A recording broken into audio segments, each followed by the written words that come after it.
Bonjour. Bamidbar, dans le désert. Alors on ouvre un autre livre cette semaine, ce Shabbat, qui commence par la paracha Bamidbar dans le désert. Dans le désert, je crois qu'on savait qu'on était dans le désert, ça fait environ 2 ans et 2 mois qu'on est dans le désert.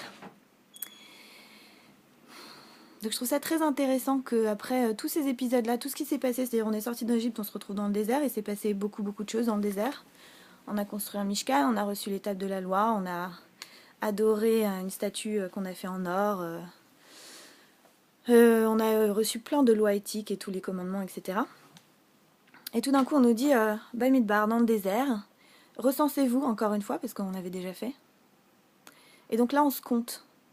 Et donc c'est très intéressant parce que ça veut dire qu'au lieu de commencer par dire au fait qui on est, combien on a commencé par définir notre endroit, définir notre organisation de communauté, définir notre doctrine, le paradigme de pensée d'après lequel on vit,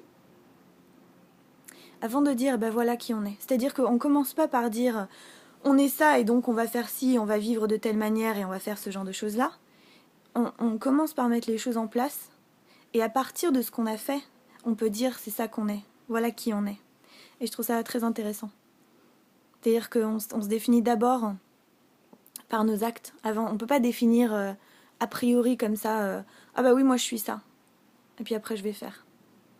Voilà, on a fait. Et du coup, parce qu'on a fait, on sait qui on est. Et on se compte, c'est une façon de dire on arrive à une nouvelle étape, on arrive à un nouveau livre, on arrive à un nouveau moment. On se compte. Et d'ailleurs, on se compte pas par chiffres, on se compte par nom. On se compte parce qu'on compte. On compte les uns pour les autres. On compte en tant qu'être singulier, en tant qu'être unique, qui a un nom. Son nom propre. Donc voilà, et ça c'est le deuxième enseignement peut-être de cette paracha, qui est que quand on arrive à une nouvelle étape, on fait un point, on se compte, et peut-être on se compte à nouveau, on fait un point, justement.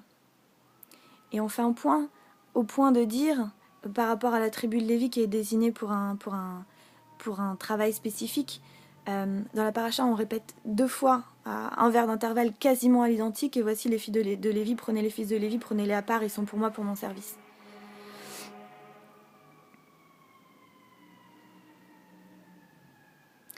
Pour pas oublier qui on est. Il faut se rappeler qui on est.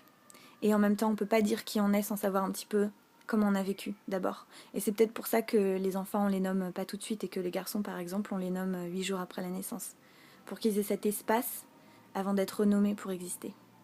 Voilà, donc ma bracha pour vous pour ce Shabbat, c'est que vous ayez cet espace-là.